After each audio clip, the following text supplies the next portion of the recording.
কে যেন হযরত ফাতেমার কাছে খবর শোনায়া দিছে যে তোমার বাবার ঘাড়ের উপরে মক্কার মুশরিকরা নামাজের সিজদারত অবস্থায় উটের নাড়িভুড়িগুলো চাপায়া দিয়েছে। হযরত ফাতেমা রাদিয়াল্লাহু তাআলা আনহা দৌড়ায় আয়েশা নবীজির ঘাড়ের উপর থেকে উটের নাড়িভুড়িগুলো সরায় দিলেন আর মুশরিকদেরকে বকাঝকা করলেন।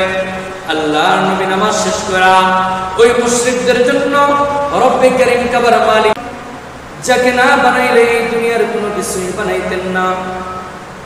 মক্কার মুশরিকরা ওই মানুষটিকে কষ্ট দিতে কখনো দ্বিধাবোধ করে নাই।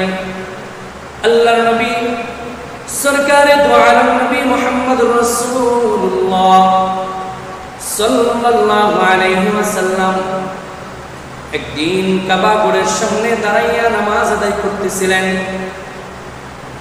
এমন সময় আল্লাহর নবীকে নামাজরত অবস্থায় মক্কার মুশরিকদের লিডার আবু জাহেল তাকায় দেখতেছে আর চিন্তা করতেছে আল্লাহ পাক রব্বুল আলামিনের পয়গম্বর মুহাম্মদুর রাসূলুল্লাহ সাল্লাল্লাহু আলাইহি ওয়াসাল্লাম কাবার সামনে দাঁড়াইয়া নামাজ আদায় করে।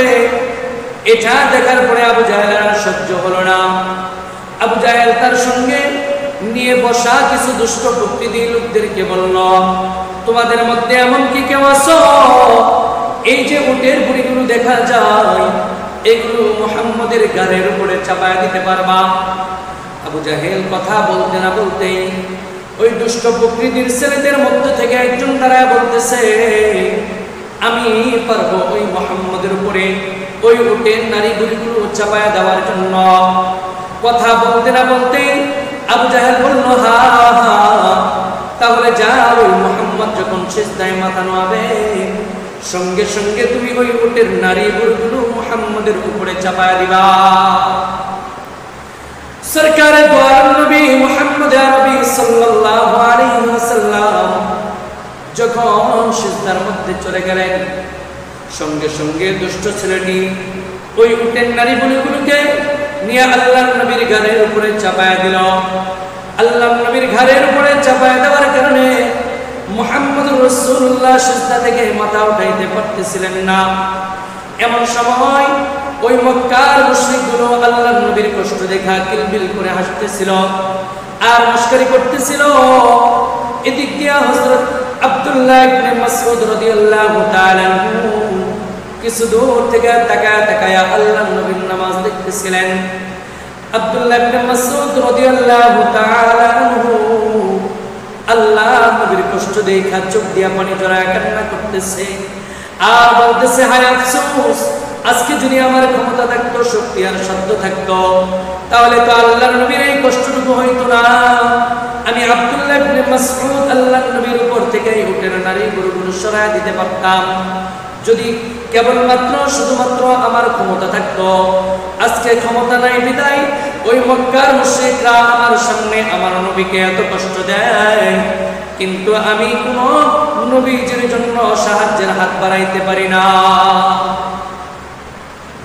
এবার হযরত আব্দুল্লাহ ইবনে মাসউদ রাদিয়াল্লাহু তাআলা আনহু আল্লাহর নবীর কষ্ট দেখতেছেন। কিছুক্ষণ পর তাকাইয়া দেখে আল্লাহর নবী বিশ্ব নবী সরকারে দু আলম নবী মুহাম্মদুর রাসূলুল্লাহ সাল্লাল্লাহু আলাইহি ওয়াসাল্লামের কন্যা হযরত ফাতেমা রাদিয়াল্লাহু তাআলা আনহা আল্লাহর নবীর কাছে দৌড়ায় আসছে। কে যেন হযরত ফাতেমার কাছে খবর শোনায়া দিছে যে তোমার বাবার ঘাড়ের উপরে মক্কার মুশরিকরা নামাজের সিজদারত অবস্থায় উটের নাড়িভুড়িগুলো চাপায় দিয়েছে। হযরত ফাতেমা রাদিয়াল্লাহু তাআলা আনহা দৌড়ায় আয়েশা নবীজির ঘাড়ের উপর থেকে উটের নাড়িভুড়িগুলো সরায় দিলেন আর মুশরিকদেরকে বকাঝকা করলেন। আল্লাহর নবী নামাজ শেষ করা ওই মুশরিকদের জন্য রব্বে কারীম কাবার মালিকের দরবারে দু হাত উত্তোলন করে রবের কাছে দোয়া করলেন, ওগো আল্লাহ, যে সমস্ত মুশরিকগুলা আমার উপরে এই উটের নাড়িভুড়িগুলো চাপায় দিয়া তোমার কাছে আমি ফরিয়াদ জানাইতেছি, যারা তোমার আমার ইবাদতের মধ্যে বাধা সৃষ্টি করেছে, ওগো আল্লাহ, তোমার কাছে ফয়সালা, তুমি এই মানুষগুলোর জন্য কি করবা আমি জানি না। আল্লাহ পাক রব্বুল আলামিনের পয়গম্বরের এই বদদুয়া শোনার পরে তাদের কিলকিল হাসি বন্ধ হয়ে গেল, তারা বড় ভয় পেয়ে গেল। আল্লাহ নবীর চাচা হযরত আব্দুল্লাহ ইবনে আব্বাস রাদিয়াল্লাহু তাআলা আনহু বলেন, আল্লাহ নবীর ওই দিনের বদদুয়া যাদের জন্য হয়েছিল, আমি ওই সমস্ত মানুষগুলার প্রত্যেককেই বদরের ময়দানে মৃত্যুবরণ করতে দেখেছি, যারা ওই বদরের ময়দানে বীর সাহাবীদের হাতে মৃত্যুবরণ করেছে।